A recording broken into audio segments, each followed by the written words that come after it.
Throughout the novel, Holden Caulfield, the main character of The Catcher in the Rye by J.D. Salinger, is seen over and over again trying to talk to people. Over the course of just 1 year, Holden has grown 6 inches and now has gray hairs.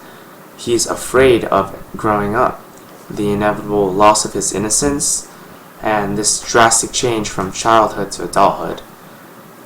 Terrified, Holden seeks reassurance in a myriad of people, ranging from friends, prostitutes, and even cab drivers. Unfortunately, all these attempts are in vain because everyone has their own agendas, so no one cares to give the empathy that Holden so desperately needs. But we mustn't forget that there are actually 2 Holden Caulfields in this story, in this book. There's the 16-year-old Holden Caulfield that's bumming around New York and asking people all these questions, trying to get that reassurance that was previously mentioned. And then there's the 17-year-old Holden Caulfield that's actually narrating the real story from a clinic. You can actually see that there's a pretty large difference in the ways that they ask, the 16-year-old and the 17-year-old Holden Caulfield, that there's a pretty large difference in the way that they ask for empathy, where you can see that the 17-year-old has a more effective way of asking for empathy and has a much higher success rate than the 16-year-old. So what's the difference from 16-year-old Holden and 17-year-old Holden? Well, 16-year-old Holden is a pretty troubled child.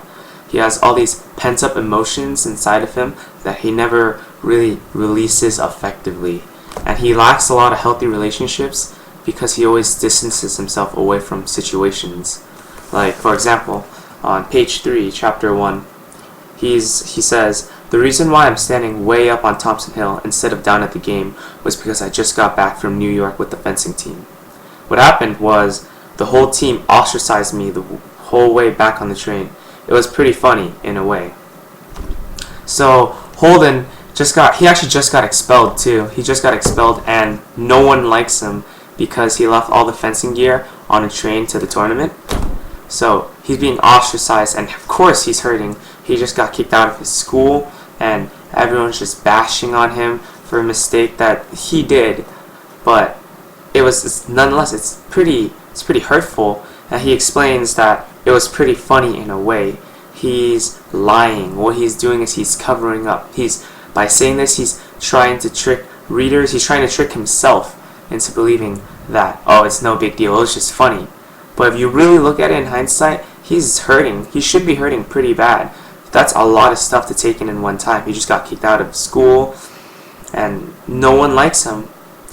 While everyone is having a great time at the football game, he's actually by himself alone on a hill, like a total loner. Holden actually does this a lot throughout the novel.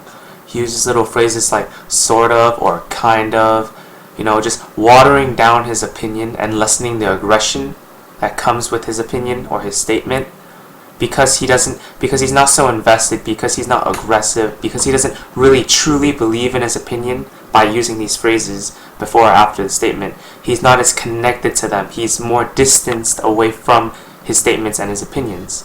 He does this as a form of self-protection. Even though it seems like Holden's afraid of putting himself out there and in the spotlight and expressing his opinion for fear of getting hurt, he still makes attempts to communicate with people every once in a while in the novel. Like, for example, in his conversation with Stradlater about Jane on page 133. "Listen, give her my regards, will ya?" Or in his conversation with Luce on page 144. "Listen, hey Luce." Or in what seems to be every other interaction Holden makes. Listen, listen, listen. This constant repetition of the word listen stems from his yearn to be heard. He wants people to listen. He wants people to understand and to respond appropriately. That's why he always uses the word listen, listen before he asks the question. He wants them to understand. What Holden wants other people to tell him, most importantly what he wants clarification for, is that the impending demise of adulthood isn't truly as bad as he believes it to be. He knows that it's coming and he just doesn't know how to deal with it. In a talk with Phoebe on page 173, he explains that, "Anyway, I keep picturing all these little kids playing some game in this big field of rye and all. Thousands of little kids and nobody around, nobody big. I mean, except for me. and I'm standing on the edge of some crazy cliff. What I have to do is I have to catch everybody if they start to go over the cliff. I mean, if they're running and they don't look where they're going, I have to come out of nowhere and just catch them. That's all I do all day. I just be the catcher in the rye and all. I know it's crazy, but that's the only thing I really like to be. I know it's crazy. So, what Holden is telling us is he's telling us what he wants. He's directly telling us that he would like to remain innocent forever. And if he could, he would like to catch everyone from falling. He would like to prevent everyone else from turning over and becoming an adult. He'd like to keep everyone innocent.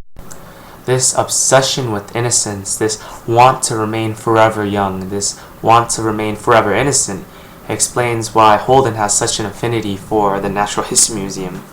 On page 121, he explains that the best thing, though, in that museum was that everything always stayed right where it was. Nobody'd move, nobody'd be different.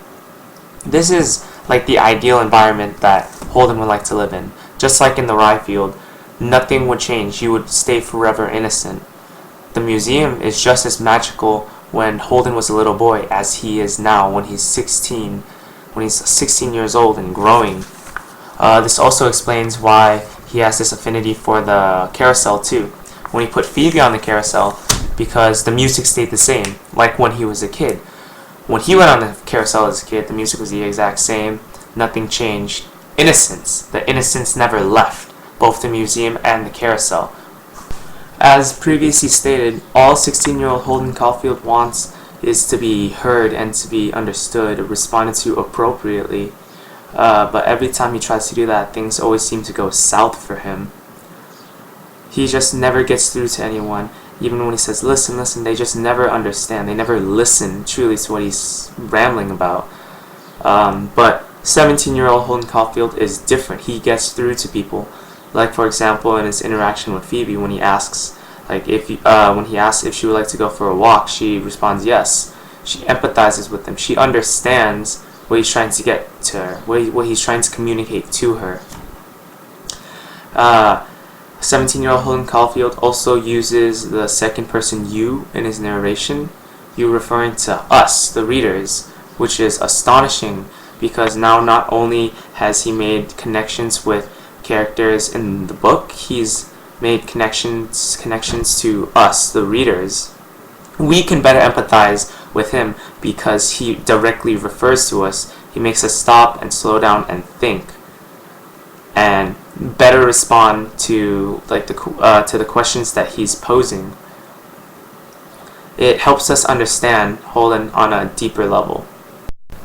It's been made rather apparent that 17-year-old Holden Caulfield is much better off than the 16-year-old Holden Caulfield is, because the new one, the 17-year-old Holden Caulfield, can better empathize with the other characters in the book and can get the other characters to empathize with him, even the readers to empathize with him, whereas 16-year-old Holden Caulfield couldn't do that at all.